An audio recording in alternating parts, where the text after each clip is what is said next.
Welcome to the American Classroom Podcast. I'm Jared Taylor, your host, and excited to have you here with us today. Our podcast is to explore the role of K-12 education in building a civil society. Today, I'm excited for our host today. We have Dr. Denton here from the Heritage Academy Mesa campus, and we're here to talk about America 250. So welcome, Dr. Denton. Thanks for being here. Yeah, thank you so much. I'm excited to be on the podcast. I've watched past episodes and I was happy to get the ask. That's great. Well, you've lit the hearts and minds of many young people in America and the heritage that we have, which largely comes from the year 1776. That's what we're going to talk about today. Looking forward to it. That's good. So before we get into there, would you mind telling our listeners a little bit about your background in history and why'd you get into teaching history? Yeah, so I'm originally from New York. I went to school in upstate New York, thus the lack of the accent. And I ended up getting my bachelor's in history from SUNY Plattsburgh. I fell in love with history. It's actually an interesting story. I was originally going to graduate early and go into physical therapy. And in 11th grade, I had a phenomenal U.S. history teacher that changed my outlook on life. And choosing between money and passion, I chose passion, and I couldn't be more excited with that decision. I've rode that wave through a master's degree in education, a second master's degree in history and apologetics, and eventually decided to finish it all off with a PhD in history. Nice. Well, thank you. Thanks for being here. So it'll be fun to pick your brain here a little bit on what we're celebrating this year, which is America's 250th birthday. And we've had a couple of guests to talk a little bit about this, and we're honored that you're here to join us. So I asked, so the listeners know, I asked Dr. Denton to come and tell us 2, 3, 4 of his favorite experiences or personalities or ideas, from 1776. And then let's just talk through those a little bit. So what's the first thing that comes to mind here when you think of America 250? Yeah, so diving into 1776, I don't think there's a better place to go other than the Declaration of Independence, the thing that really kicks it all off. And that's eventually where I want to get to. However, if it's okay with you, I want to take us back just a little bit further, specifically the 17th century, to talk a little Enlightenment here and the thought processes that really lead to Jefferson putting this amazing document together that starts this whole America 250 off for us. So if that's all right with you, I'm going to riff on that a little bit. Let's do it. So I am a complete Enlightenment nerd. And even though I teach American history, it's great because we get to see it in the founding, and it's played such a role in what we've seen in America as we've developed into a nation, and we've lasted 250 years, and we're going to continue to go. But I really want to start off with sort of the unheard of Enlightenment philosopher that really goes on to influence the philosophers that we usually talk about, John Locke, Montesquieu, Rousseau, and it all sort of starts with a guy named Baruch Spinoza, and he's really a Dutch philosopher, early Enlightenment philosopher, 1670 he's writing. And the interesting thing about him, all of the things that we get from Locke, Montesquieu, Rousseau, we see those in the works of Spinoza early on. And later on, when we have the collections of Rousseau's and Locke's libraries, we actually find that both of them, I don't know about Montesquieu's libraries, but both of them had copies of Spinoza's books.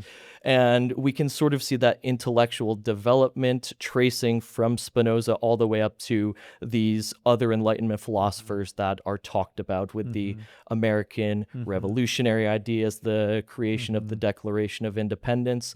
And sort of that's going to be this thread that I'm going to sort of riff on and carry through how we can see all of that Enlightenment up through the writing and eventual signing of the Declaration of Independence. Interesting. No, that's great. Okay, well, let's go there. I don't know, maybe you're going to touch on this, but I'd be interested from Spinoza's writings, what were those, key ideas that Rousseau and the other Enlightenment thinkers really latched onto? Yeah, so specifically with Locke, when we're talking about the rights of life, liberty, property. That's heavy in Spinoza's theological Tractatus. He lays theological political Tractatus. He lays those things out almost word for word. And that's one of the things where Locke is going to carry that on in his Enlightenment teachings.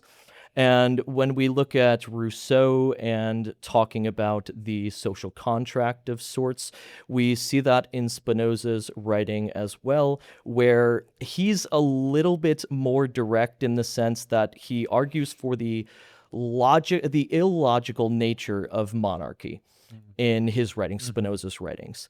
And he goes on to argue that the most logical form of government would be one with people's inputs and a movement away from pure monarchy. And when we look at Montesquieu, the separation of powers, while Spinoza doesn't necessarily write about political bodies, he is writing about the separation of power between authority, individuals, the authority that they hold, and then the authority of structures, whether that be an organizational structure, a political structure. He's more generic in his wording of these things, but we really see those developed further in the works of Locke, Rousseau, Montesquieu, and eventually making their way to America with the teachings that we see. I don't remember, maybe you can clarify, did Spinoza consider those inalienable rights at the time, or was that a layer that was added? So this is going to be a layer that is the inalienable aspect is going to be a layer that is added on. Spinoza's really arguing truly from a logical, rational argument style in the Dutch Enlightenment, and he's just saying that this makes the most sense. Okay. Not that these are God-given or divinely inspired, but this makes the most sense. But people own them. Yes. Where they come from, somebody else will explore that question. Yes. But he's just, interesting. Okay, good. Yeah, so he's laying that out. Yeah.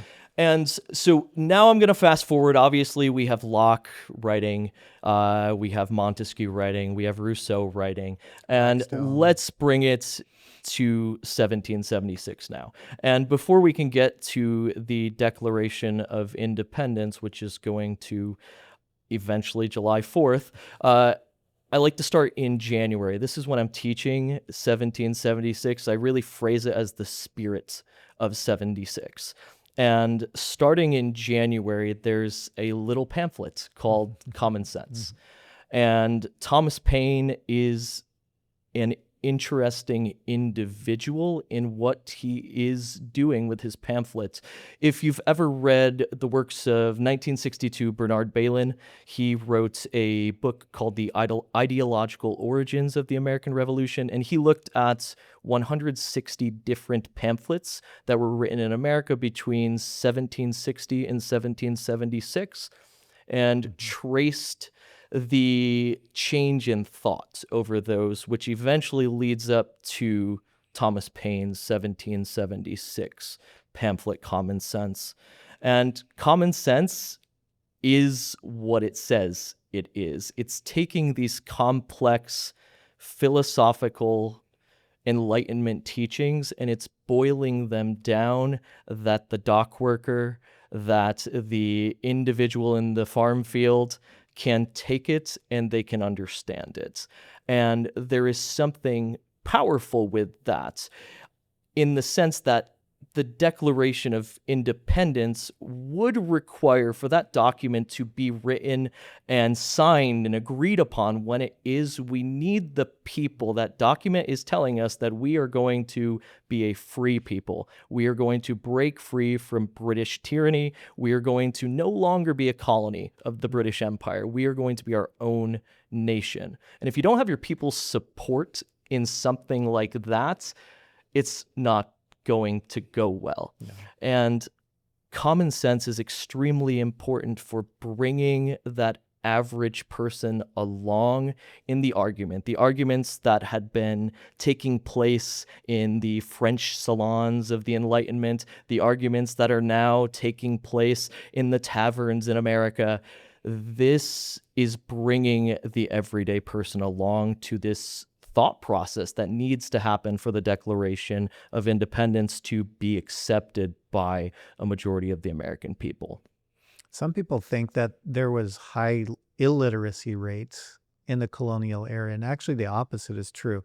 There is some research that I've seen that there's higher literacy rates in the colonial period than there are today, which is hard to think about. But I think that goes to the point, like now now the arguments were accessible, how was it, you know, how was it consumed? Well, they were readers. Yeah. There was a lot of people that were readers, and even the most pedestrian of the citizenry, were literate, and they read things like this pamphlet. The pamphlets, the comparison that I like to make for students in 11th grade, the pamphlet was our social media. It was our X, it was our Facebook, I like that that. the That's a great way to put it. information that is being spread, it's not being spread via phone. That doesn't exist yet. It's not on the internet. It's these pamphlets, the printing press, making these things widely accessible, cheap enough for individuals to pick up. And like you said, individuals are readers. And I love how you brought up the literacy aspect, because common sense, it's something I will take an excerpt of it and I'll have my scholars read it. And it's something that today, Americans today, reading Common Sense, something written for the lay folk in pre-revolutionary America, we're seeing individuals that struggle with some of the arguments, but this was written for the common folk in 1776 to bring them along in this revolutionary process. Okay, good. So January, the spark was lit. Yes. And yes. there were some holdouts in terms of independence. Like Franklin was a notable holdout for quite a while. I mean, the Adams family was more of the vanguard piece of it, but until Franklin was castigated in the Privy Council in London, right? He was not super convinced that this couldn't be resolved through diplomacy or those channels, but he realized no. And that was a couple years prior to 76, but still, like you say, the rank and file, the common man wasn't there. He wasn't the intellectual Franklin, and the others were. So, but the match was lit in January. Yeah, and with that, there was a statistic that I think was in Gordon S. Wood's text from 1993, where he noted that if we take by population, Common Sense was the best-selling piece of literature based on population. If we look at the proportion of the population that read it compared to any other text that is printed, we're seeing that was proliferated more than any other document at that time, which just tells us the ways in which this document was being spread throughout the colonies. And it gets to the point, you noted Adams, and Adams eventually, before the Declaration of Independence is written and signed, he remarks about common sense, that he says, without common sense, we're not at this point. Washington as well, he notes that common sense is the spark to the fire. So these founding individuals that are playing such an important role are looking at this little pamphlet and saying, wow, Tom, thanks. Thanks. We definitely needed this fire. And as for bringing other along, the largest pamphlet prior to Common Sense printed in the year prior, 1775, was actually a loyalist tract. So arguing against the idea of a break from Great Britain. So we're still seeing that is a popular train of thought, that's the largest selling pamphlet prior to this. But the importance of Common Sense is we, in the span of 6 months, have a population that has read this and has moved along. Obviously, there are outside factors, such as taxes, economic aspects. We have the quartering of British soldiers. We have violence in the streets. So there are outside factors. So the timing of all of these outside factors, plus the intellectual aspect of Common Sense coming to the everyday people, and the environment is fertile for what's about to happen in July. And even with the fervor building, correct me if I'm wrong, but I think it was really only a third of the colonialists that were really committed to independence. Yeah. There was another third, I think Adams might have even talked about this, that were so kind of so-so. And then there were a third that was like, this is a bad idea. We're loyal, we're staying with the crown. And so it wasn't like all of a sudden overnight 100% of the colonial, people were ready to rebel, Yeah, we don't but it was have growing. a over 50% majority of individuals that are ready to take up arms and fight the British. I think if you went back and were to ask many individuals, is this going to be smart? Smart doesn't get you free in many ways. Sometimes you have to take risk. And I think those 30%, that 1/3 that were willing to fight and take up arms and proclaim their liberty, those individuals, their will was so strong that it carries us through the year 1776 to the issuance of the Declaration of Independence. Okay. All right. That's good. I like that. What would be another key event that you would maybe want to highlight here in 1776? I would just move straight on to the Declaration of Independence Okay. here. And this is where I sort of want to tie my talk of Enlightenment, the talk of Thomas Paine and common sense, to what happens in the Declaration of Independence. Monticello has been phenomenal in preserving the records that Thomas Jefferson had on his bookshelf. And going back to Spinoza, on Jefferson's bookshelf were 7 copies of Spinoza's Theological Political Tractatus. Someone having 7 copies of a certain book tells you that it might be important. He had to compare it with Locke. He had 5 copies of Locke's 2 treatises on government. He also had another copy of Spinoza's works, which were published posthumously. They were included in another compendium, and he had access to Spinoza's ethics in that compendium. And we see all of this come together with what's written and proclaimed in the Declaration of Independence. The Enlightenment, so there's a historian, he's a British historian, Jonathan Israel, who has truly focused solely on the issue of the Enlightenment, and he's come to the conclusion that there was a radical Enlightenment and a moderate Enlightenment. The radical Enlightenment typically associated with Spinoza early on, the moderate Enlightenment typically associated with Locke, Montesquieu, Rousseau. And the amazing thing about the Declaration of Independence, and one of the beautiful things that I myself as an Enlightenment nerd love to see, is it is the only document in history that takes both of those enlightenments and brings them together in one. It's not just a call for reform. There's something very different going on with the Declaration of Independence. It is a recreation of the political order, this new American way. We are not going to be the British. We're not going to have this social structure led by lords. We are going to be a people that are going to focus on bringing forth the greatest amount of equality that we can for people of all walks of life in this document. I think with the life, liberty, and I think Jefferson was very specific in his change of, he could have specifically copied Locke here and went life, liberty, property. But it's life, liberty, and the pursuit of happiness. And part of the pursuit of happiness is definitely this ability to own property and the protection of property rights. That is part of any free nation. It is necessary.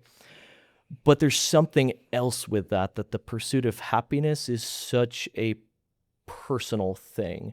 Spinoza, in his writings, referred to this idea of a pursuit of happiness. He called it conatus. And it was that individuals should be able to follow their passions, the passions that bring them closer to for him, nature was the word that he used for the divine, so to bring them closer to the divine. And this pursuit of happiness wording specifically really rings of Spinoza here, and it is what, in my opinion, has made America such an amazing nation, that no individual can define what the pursuit of happiness looks like for every other individual. It is such an individual track in life, and it looks so different. Mhm. It's not laid out for us, and that is trust in man, trust in the structures that are going to be built before they're even thought of, trust that what's going to be made in America is going to be lasting. And it lays the groundwork for everything else that we have seen in American history thus far. And you can see how that type of language would resonate with the common man, because largely they came to America for a better life. I mean, in England, they were largely pegged. This is what you're going to be, and unless we tell you otherwise. And for them to come to the land of opportunity and promise and hope, whatever their aspiration was or their idea, they wanted to get away from something, right? And this was an opportunity. It was a gamble in many cases. And so for them to have this type of language, and thank heavens it was Jefferson that wrote it versus Hamilton or Madison, because I love those guys, but it's hard to read them. Yeah. They're dense in their language. But Jefferson, like Franklin, is just accessible. So the normal person who's running away from something says, "Oh, you mean I can choose my own destiny? I can live by the sweat of my brow and not, have to beg the king or some other overlord for my sustenance." That I think that that landed well. Yeah.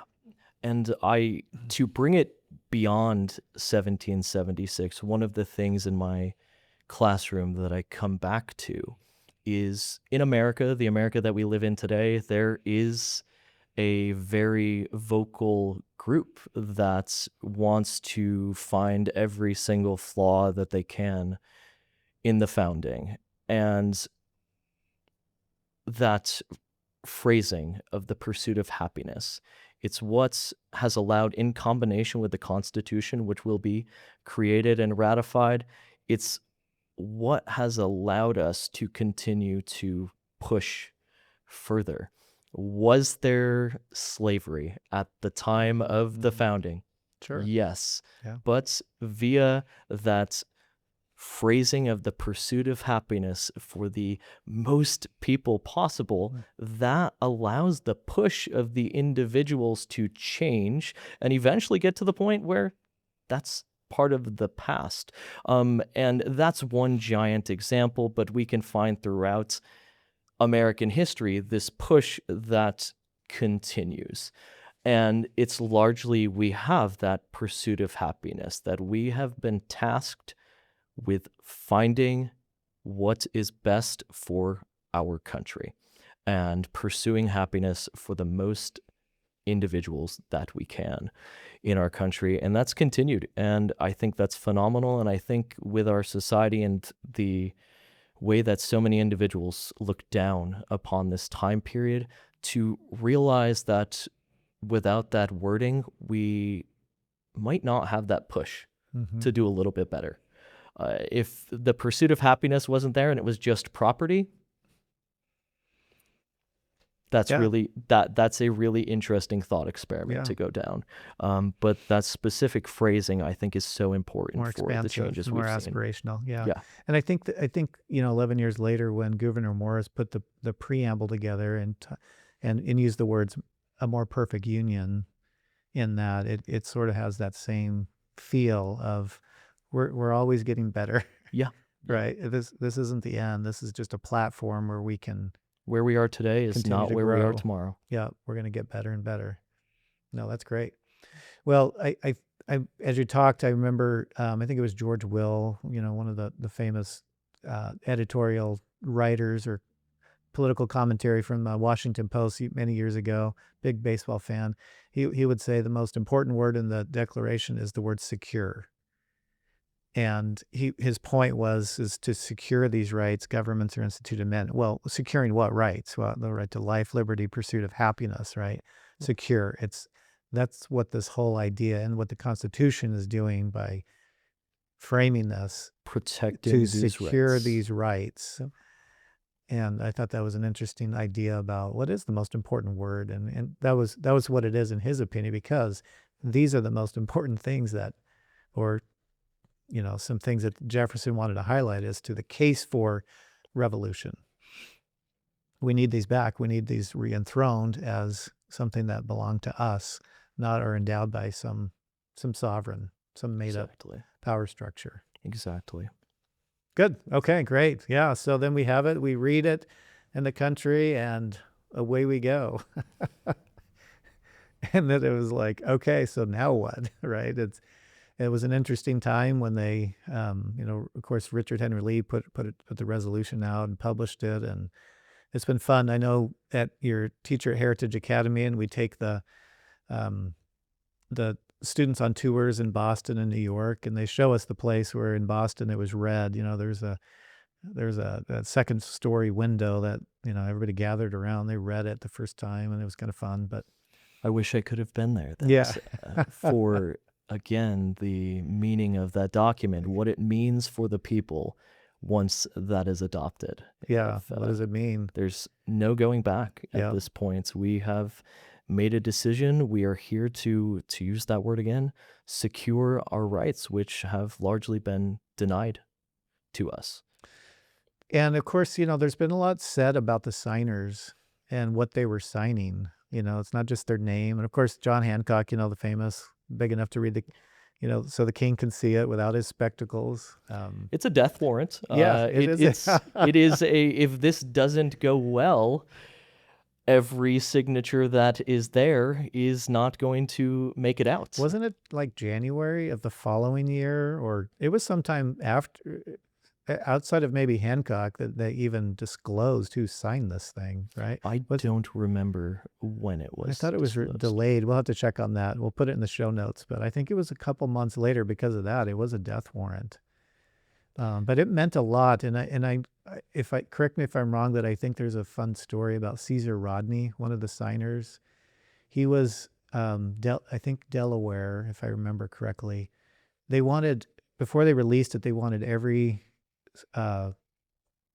colony to have a representative sign, and Caesar Rodney was very sick at the time. I think he had a disease on his face, and he was just sick, and so he went home early before things were wrapped up. And so they said, hey, we need you back. And he was the last one that signed, and I think the story is he rode, quite a ways overnight, and he showed up, and he just looked terrible, and he had lacerations from trees and things like that. Anyways, but he finally signed it.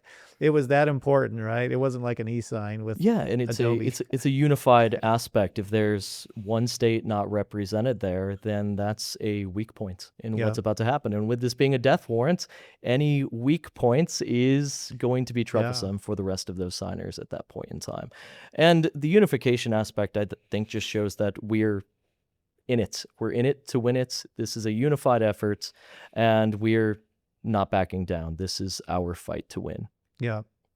And that's pretty bold against the British at the time. Definitely not the time.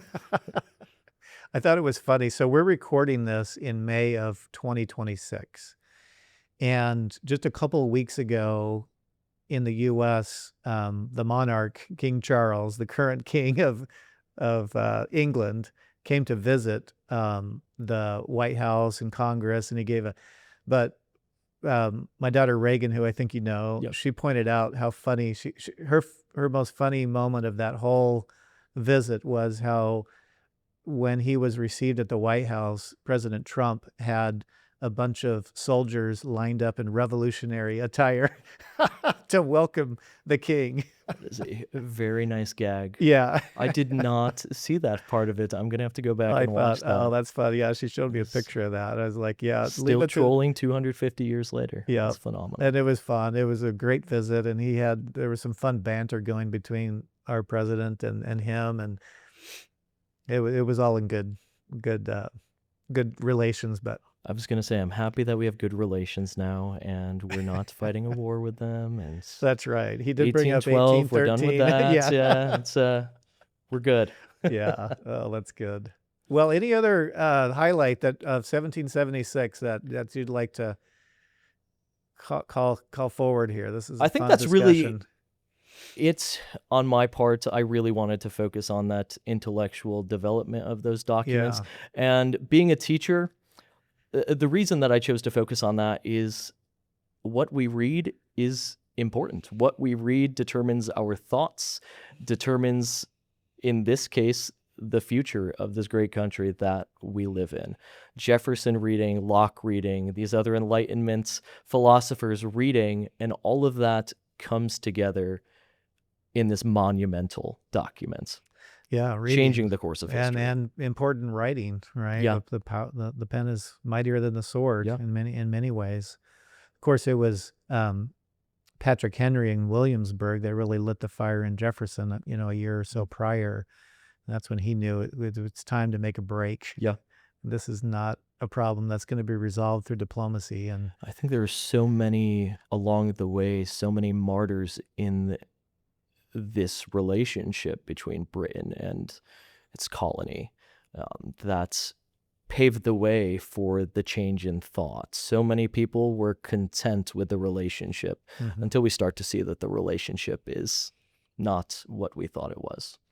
Well, Wayne, thanks for being here. This is fun. Of course. It's fun to reflect on it. And maybe I'll just leave you with one last question is, for your students this year, as we're celebrating America 250, what is one thing that you would hope that they would remember or take away since they're living through this fun time in America? Yeah, so 250 years is nothing to take lightly. There are not many governments. There's not another constitution in the world that has lasted and stood the test of time as ours. And the American story is one of confidence, but also one of overcoming. So whatever struggle that any of my scholars, future scholars, past scholars are facing, I think the American story is something that you can look at and draw confidence in that whatever it is, you can get through it. If the American colonist could bring 1/3 of their people together to be willing to fight the largest empire in the world and succeed, you can do anything. That's great. That's great. I love it. Well, it's a great year. It's fun to reflect on that, and I appreciate you bringing some expertise and insight to this important topic here. So thanks for being here. And any of our listeners that want to, bring to life the great ideals and values for our country, this is a great time of year, to bring that forward. There's so much good content that's coming forward, whether it's from the national level, state level, and there's really great policy even that emphasizes this. It doesn't have to be this year. So, for example, in the state of Arizona, it's either 4th or 5th grade. I can't remember, but they require each child in school to memorize the 55 words, the most powerful words in political science history in the Declaration, and they recite it. And so they understand these. And so maybe there's some that still remember it by the time they hit your class in high school. But anyways, we just encourage everyone to understand the whole essence of it. And I appreciate you bringing up, pursuit of happiness, because that's one of those great ideals and values. Because the whole point of this podcast is to develop a civil society, and educated Americans need to know that that's what our society is founded on, is those ideals. This is the core. This is the bone and sinew of America, 1776. So it's fun to kind of recognize this. So thank you for being with us today. And thanks for those of you that are listening and spending your most valuable time with us here today. So thanks again and have a good rest of your day. If you like this episode, please like and share with someone who would find this interesting. We appreciate you listening to the American Classroom podcast today. Thank you. American Classroom is brought to you by Heritage Academy Mesa. Heritage Academy in Mesa, Arizona is a public charter school serving grades 7 through 12. Youth that come to Heritage are not just students, but scholars who are taught by the #1 rated faculty in Arizona. If you'd like to learn more about Heritage Academy Mesa, please visit heritageacademyaz.com and click Mesa.